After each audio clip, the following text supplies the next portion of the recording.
नमस्कार मित्रों, मैं प्रोफेसर डॉक्टर दिनेश गुप्ता आज आपके सामने हाजिर हो गया हूँ और आज हम बात करने वाले मदर टेरेसा का। आज मदर टेरेसा की जो है जयंती है। आज के दिन 1910 में उनका जन्म हुआ था और उन्हीं जाते जाते उन्होंने बहुत सारी बातें, बहुत सारे विचार इस संसार को देकर गई है। आज उन्हीं की एक बहुत अच्छी कविता आज श्रद्धांजलि के रूप में मैं देना चाहता हूँ। बहुत ज़बरदस्त कविता है ये कविता। अगर आप ये कविता को अगर हम समझ लिए तो जो मैं हमेशा कहता हूँ कि दूध फटने पर वो लोग मातम मनाते हैं जिनको पनीर बनाना नहीं आता है, तो वो चीज़ वो समझ जाएंगे कि एक्चुअली मैं कहता क्या हूँ। मैं हमेशा अपने हर वक्तव्य में मैं ये बात कहता हूँ और आज एनीवे इस कविता के माध्यम से मैं आपको वो चीज़ बताना चाहता हूँ कि जो मदर टेरेसा ने अपने जीवन में जीवन भर जिन्होंने उस चीज़ को जिया, जिनको नोबेल पुरस्कार मिला, और ये सारी बातें करते समय जो बातें उन्होंने हमें बताई, ये जीवन जीते समय जो बातें उन्होंने समझाई, आज उसी पर मैं थोड़ा सा प्रकाश डाल रहा हूँ कि पोयम का नाम है एनीवे। पोयम का नाम है एनीवे और एनीवे पोयम जो है कि क्या कहती है, बहुत ज़बरदस्त लाइन है कि people are often unreasonable illogical and self centered, forgive them anyway. बहुत से लोग होते हैं ना, सेल्फ सेंटर होते हैं, वो अपने ही बारे में ज़्यादातर फोकस करते हैं, बाकी चीज़ों पर उनको कोई लेना देना नहीं रहता है। तो उनको क्या कर दीजिएगा, माफ़ कर दीजिएगा, फॉरगिव देम एनीवे। क्योंकि याद रखिए, माफ़ करके आप दूसरों पर नहीं अपने आप पर एहसान करते हैं। If you are kind people may accuse you of selfish ulterior motives. अगर आप बहुत काइंड है, आप बहुत लोगों को करुणा में रहते हैं, बहुत लोगों की मदद करने के लिए तैयार रहते हैं, तो लोग आप पर आरोप लगाएंगे, अलग अलग तरह के आरोप लगाएंगे, लेकिन फिर भी आप रहम दिल रहना, फिर भी आप लोगों की मदद करते रहना। इफ़ यू आर सक्सेसफुल, अगर आप सक्सेस होते जा रहे हैं, you will win some false friends and some true enemies, succeed anyway.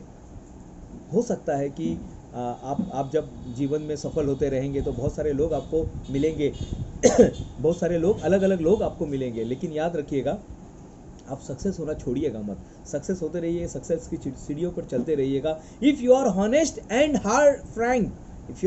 And frank people may cheat you, be honest and frank anyway.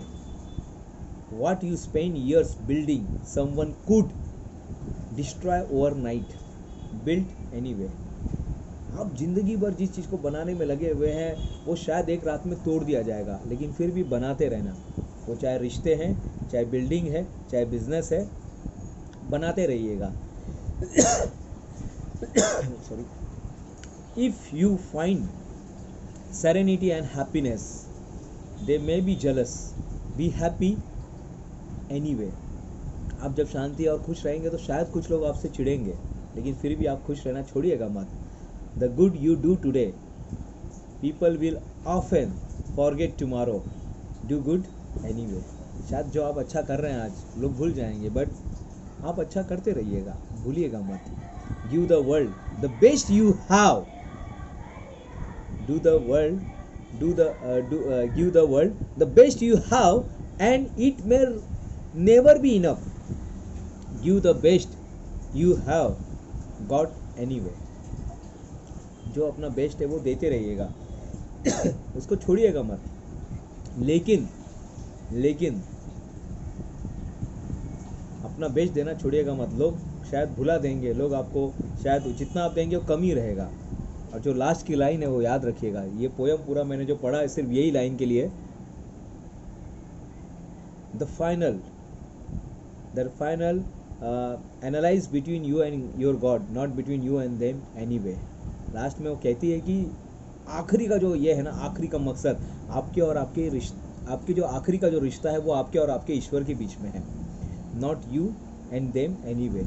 लोगों के बीच में नहीं। आप जो भी कर रहे हैं वो सब ईश्वर का सर्विस के समान कीजिए। ईश्वर को आप समर्पित करके देखिए क्या इसका रिजल्ट आता है। तो ये आज के रूप में श्रद्धांजलि के रूप में मदर टेरेसा को ये पोयम, मैं उन्हीं की पोयम उनको श्रद्धांजलि के रूप में दे रहा हूँ, लेकिन एक नए तरीके से हम देख रहे हैं। जो फाइनल जो लाइन थी कि it is between you and your God, it's never between you and them anyway. जो भी काम कर रहे हैं ये सब ऊपर वाला देख रहा है, बस उसको आप देख के कीजिएगा। डेफिनेटली आपके लाइफ में बहुत बड़ा बदलाव आएगा। अगर इस पोयम को हमने समझ लिया, इस पोयम को अगर हमने जी लिया, तो समझिए बहुत बड़ा जीवन आपने एक लेजेंड बनने की शुरुआत कर दी है। बहुत बहुत धन्यवाद। मैं प्रोफेसर डॉक्टर दिनेश गुप्ता यहाँ पर आपसे विदा लेता हूँ।